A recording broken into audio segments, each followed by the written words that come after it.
दामोदर पंत समोर पहा. मी पण तुझ्यासोबत 2 घास खातो. अरे तू आणि मी वेगळा काय?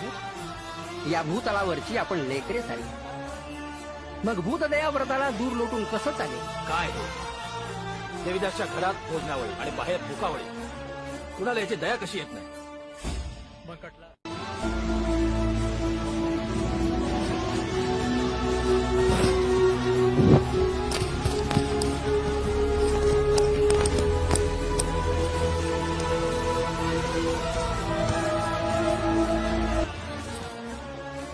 क्षमा असावी, पण आपल्या वागण्यानं आम्ही अचंबित झालो. आपण जर जेवण मागितलं असतं तर कुणीही दिलं असतं. असं उष्टान्न जेवण बरं नाही दिसत. उष्ट्याची चेष्टा करतोस? तुझं शरीर नाही का रे उष्ट?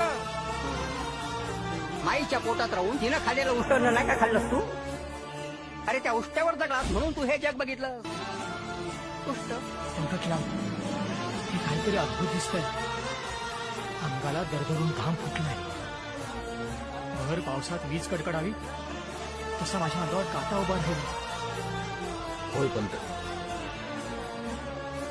मला हे सगळं विलक्षण वाटतंय. या, आपल्यासाठी जेवण आणलं. पोटभर खा.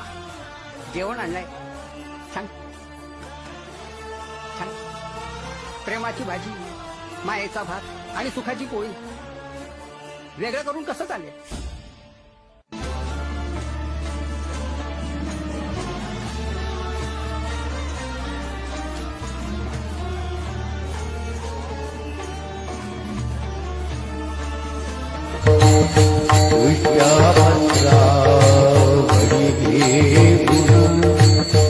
भक्षण करीती